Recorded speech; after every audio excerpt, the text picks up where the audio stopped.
Tuesday, voters in Muskegon County will consider renewing a millage that helps to fund the Lakeshore Museum Center. Historically, it's passed, but because of COVID, the center is relying heavily on a yes vote this year. Fox 17's Marisa Oberly live in Muskegon tonight to explain. Marisa?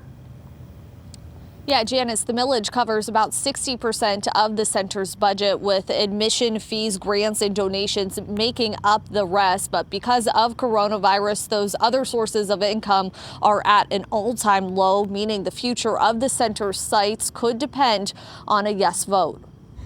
From its main museum to the Hackley and Hume House, Melissa Horton, vice president of the Lakeshore Museum Center, says there's a lot to learn about Muskegon County at any one of its 9 sites. We have a varied history that's really kind of neat. But this week, the center will make history of its own as it asks voters to consider a millage renewal in the midst of a pandemic. We don't know what the future is going to look like either, but we still want to be ready to respond and provide those programs to students and teachers and families. If passed, the average homeowner would pay around $32 each year for the next 10 years. For the cost of a couple pizzas, you keep all of our sites open, and we're able to do all those programs and free programs that we offer. Historically, the millage is renewed, with voters saying yes the past 4 times. It would generate $1.4 million each year for the center, which is about 60% of its budget. I just think that having a museum that's free to county residents is really important. It's an important part of Muskegon, and as it's growing downtown, to say that we have,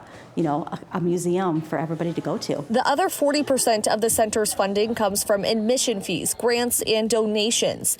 But due to coronavirus, that revenue is down. Say that right now we're at 3% of our admissions projection, where we normally be at 80% at this time of the year. So you can 80% versus 3%. We're hardly making anything on our admission. Horton says that means the center is relying on a yes vote. Staff they're really anxious because this millage, we've got a lot riding on it. Explaining it would help them continue to educate its visitors as the center works through this historic time. We're lucky enough to have a millage that helps us out with some of that stuff, but also we'll be very much impacted if we don't have this millage passed. Now, once again, this millage renewal is for all voters in Muskegon County. Election day is this coming Tuesday. To find out where your precinct is, just click on this story at fox17online.com. I'm live in Muskegon. Marisa Oberly, Fox 17 News.